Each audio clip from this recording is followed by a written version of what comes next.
cheers of my Grande Armée echoed through the deserted streets of Moscow, a hollow sound in the eerie silence. September 14th, 1812. We had done it. After months of grueling marches, bloody battles at Smolensk and Borodino, we had finally reached the heart of Russia. The golden eagles flew high above the Kremlin, a symbol of French dominance, of my genius. I, Napoleon Bonaparte, stood in the once vibrant city, now strangely empty, a conqueror surveying his prize. The anticipation had been immense. I had expected delegations, keys to the city, bowing nobles eager to pledge their allegiance. Instead, we found a ghost town. The vast majority of its inhabitants had fled, leaving behind an unsettling stillness. Rostopchin, the governor, had even ordered the city stripped of its firefighting equipment. A peculiar defiance, I mused, but ultimately futile. Russia was broken. Tsar Alexander would surely sue for peace now. My initial days in Moscow were filled with a sense of triumph, albeit tinged with unease. We established quarters in the Kremlin, the ancient citadel of Russian power. Reports flowed in, scattered pockets of resistance, looting by some of my weary troops, but nothing significant. I waited for the Tsar's envoy, confident that victory was within my grasp. The campaign had been long and costly, but the prize, the subjugation of Russia, was worth it. But days turned into a week, and no envoy arrived. The silence from St. Petersburg was deafening. A growing disquiet began to spread through my staff. Winter was coming. The supply lines stretching back to Europe were dangerously thin and overextended. My advisors urged me to consider winter quarters, to consolidate our gains, but to retreat now, after such a hard-fought advance, felt like admitting defeat. I had come to Moscow to dictate terms, not to negotiate from a weakened position. Then, the fires began. Small at first, almost insignificant, but they spread with alarming speed through the city's predominantly wooden structures. The lack of firefighting equipment, Rostopchin's spiteful act, became a devastating obstacle. The wind fanned the flames, turning streets into infernos. Soon, Moscow was engulfed in a raging firestorm. From my windows in the Kremlin, I watched in disbelief as the city burned. The sky glowed a menacing red, the air thick with smoke and the acrid smell of burning timber. The heat was intense, even within the stone walls of the citadel. My carefully planned victory was turning into a chaotic nightmare. My troops, instead of resting and resupplying, were now fighting the relentless flames, trying to salvage what they could from the destruction. The fire raged for days, consuming the heart of Moscow. When it finally subsided, the city was a smoldering ruin. Food and supplies, which I had hoped to replenish here, were gone. Shelter for my vast army was drastically reduced. The strategic advantage I had sought in capturing Moscow had turned into a strategic liability. Standing amidst the ashes, the chilling reality began to dawn on me. This was not the end of the campaign. This was, perhaps, a new and far more dangerous beginning. The Russian winter was looming, my army was depleted and scattered, and the Tsar showed no signs of yielding. The hollow victory in Moscow had become a Pyrrhic one, a desolate monument to the overreach of ambition. The retreat, the long and terrible retreat, was now inevitable. Also, the Russian winter, my most formidable adversary, was waiting. The decision to retreat from Moscow was not made lightly. It was a bitter pill, a recognition that my grand strategy had been thwarted not by a Russian army, but by a scorched earth and the brutal defiance of a city consumed by its own flames. The Imperial Tsar Alexander remained silent, his silence a more formidable weapon than any cannon. My initial optimism that Moscow's fall would force his hand had withered in the ashes of the city. On October 19th, 1812, we began our withdrawal. My Grande Armée, once a formidable force of nearly 500,000, was already diminished. Sickness, desertion, and the bloody battles had taken their toll. What remained were now forced to march not into triumph, but away from a burning ruin, through a land deliberately stripped bare by the enemy. The route we chose was initially south, aiming for richer, unplundered lands. But the Russians, under Kutuzov, blocked our path at Maloy Yaroslavets. The battle there was short but sharp, costly, and ultimately convinced me that a direct confrontation to secure a new route was too risky. So we turned north, forced back onto the very road we had taken to reach Moscow, the old Smolensk route. This was a grave error, one that would haunt me. This path had already been stripped bare by our advance. What little sustenance it had offered months ago was long gone, consumed by our hungry troops. The initial days of the retreat were difficult, but not yet catastrophic. My marshals, ever loyal, managed to maintain some semblance of order. But the lack of provisions was a constant, gnawing pain. Horses, weakened by lack of forage, began to die in alarming numbers, forcing us to abandon essential baggage, artillery, and even the gold we had plundered from Moscow. Men, already weary, had to pull wagons and cannons themselves. We survived on whatever we could find: raw horse meat, scavenged roots, anything. The discipline that had once been the hallmark of my army began to fray at the edges. Then, the cold descended.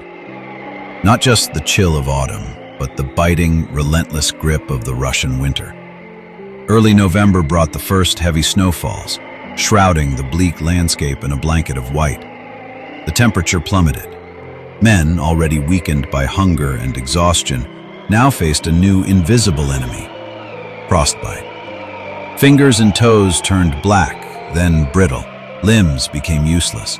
Hypothermia claimed lives in the hundreds. The roads, already poor, turned into treacherous sheets of ice and deep snow. Wagons became stuck. Men slipped and fell, often to never rise again. The Cossacks, elusive and cruel, harassed our flanks constantly, striking at our most vulnerable points, capturing stragglers and exacerbating our misery. Every day was a battle for survival, not just against the Russians, but against the elements themselves.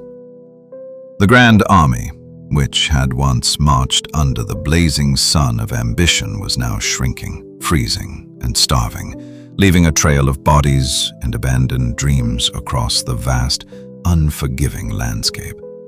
The scale of the disaster was beginning to unfold before my very eyes, a horrifying realization that chilled me more than any win. The first weeks of the retreat, though brutal, were merely a prelude to the true nightmare that engulfed us in late November. The temperatures plummeted further, reaching unprecedented lows that defied human endurance. The mercury in our thermometers froze. The very air burned our lungs. Men no longer simply died. They froze solid, often in mid-stride, their bodies turning into grotesque statues along the endless white road. The living, driven to a primal state, strength-stripped clothing and boots from the dead, their eyes devoid of emotion. Hunger became an all-consuming fire that raged within us. Our supply lines had completely collapsed, severed by distance, the elements, and constant Russian raids. The sight of starved, desperate men devouring raw horseflesh or fighting savagely over a meager handful of frozen grains became commonplace. The Grande Armée, once a symbol of my unwavering discipline, disintegrated into scattered bands of desperate, frostbitten wretches. Officers lost control. Orders were ignored. The very concept of ranks and regiments dissolved into a singular, brutal struggle for individual survival. I saw my once proud Imperial Guard, their faces gaunt and blackened by the cold, struggling just as much as any raw conscript. The psychological toll was immense. Men lost their minds, wandering off into the featureless white expanse, their maniacal laughter or desperate cries echoing in the terrifying silence. Hope was a distant memory. Every step was agony, every breath a challenge. I, who had always believed in the power of will, found myself grappling with the chilling realization that there were forces, elemental and vast, that even my will could not conquer. The cold gnawed not just at our bodies, but at our very souls. The greatest horror and the most defining moment of this phase came at the Berezina River in late November. The Russians, sensing our utter desperation, had planned to trap us, to annihilate the remnants of my army against its icy waters. The river itself, partially frozen but still treacherous, became a gateway to hell. My brilliant engineers, displaying courage that brought tears to my eyes, worked tirelessly, often chest-deep in the freezing water, to construct 2 makeshift pontoon bridges under constant, merciless artillery fire from the Russians. The scene that unfolded on those bridges was pure, unadulterated chaos. Thousands of men, horses, and wagons, a terrified, screaming mass, surged forward, trampling over each other in a desperate scramble to reach the western bank. The ice-choked river below was a churning maelstrom of drowning men and horses, their cries swallowed by the wind and the deafening roar of cannon fire. I saw comrades fighting each other to get to the bridge, saw the wounded trampled underfoot, saw panic and pure terror etched onto every face. We pushed through, fighting not only the Russians but also the madness of our own desperate men. Artillery shells crashed around us, tearing through flesh and timber. The bridges groaned, buckled, and repeatedly collapsed, sending hundreds more into the icy depths. Thousands were left behind on the eastern bank, abandoned to the mercy of the pursuing Russians or the inevitable embrace of the frost. The Berezina was not just a river crossing, it was an unspeakable testament to the total disintegration of my army and the horrifying price of my ambition. What little remained of the Grande Armée was now broken, ravaged, and haunted by the horrors of the ice and the dead. The Berezina River crossing was the true crucible, a horrifying filter that mercilessly separated the living from the dying, the strong from the utterly broken. What emerged on the western bank was no longer an army, but a fragmented, starving remnant, numbering perhaps 20,000 to 30,000 men, a mere shadow of the 500,000 who had marched into Russia. We pressed on, but the spirit that had once fueled the Grande Armée was shattered. The cold intensified, reaching unimaginable depths. Horses, our last vital resource for transport and even food, continued to perish. Men, driven mad by hunger and the freezing temperatures, resembled gaunt specters, their faces blackened by frostbite, their eyes hollow with despair. They shuffled forward, sometimes collapsing mid-stride, their frozen forms quickly disappearing beneath the accumulating snow. The landscape was a vast white tomb, marked only by the gruesome trail of our retreat, abandoned cannon, shattered wagons, and the silent, grotesque figures of our dead comrades. My own position became untenable. The loyalty of my marshals, stretched to its breaking point, was now paramount. I knew I had to return to Paris to raise a new army, to quell the growing unrest and potential conspiracies that threatened my empire. To remain with the dying remnants of this force would serve no purpose. It was a cold, calculated decision, born of necessity and the desperate hope of salvaging what remained of my power. On December 5th, 1812, from Smorgony, I made the agonizing announcement. I would leave the army to Marshal Murat, entrusting him with the impossible task of leading the survivors back to safety. It was a humiliating necessity, a public admission of a catastrophe on a scale unseen in my career. I changed into civilian clothes, stepped into a simple sleigh, and, accompanied by only a few loyal aides, vanished into the night.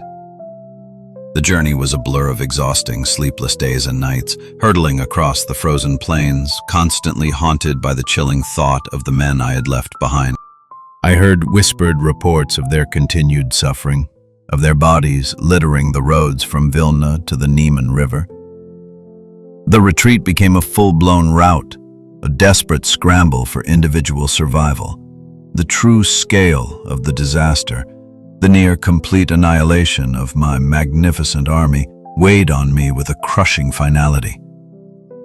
When I finally reached Paris on December 18th, my appearance was a stark contrast to the Grand Emperor who had left months prior. I was thinner, my face gaunt, my spirit scarred by the horrors I had witnessed and orchestrated. The city was unaware of the true extent of the disaster. They saw their emperor returned, but they did not see the hundreds of thousands of frozen bodies, the abandoned dreams, the shattered glory of the Grande Armée left behind in the unforgiving embrace of the Russian winter. The campaign had ended, not with a triumph, but with a silent, devastating defeat, a testament to the fact that even the greatest ambition can be broken by the raw, brutal power of nature and the indomitable will of a people defending their homeland. I had survived, but my empire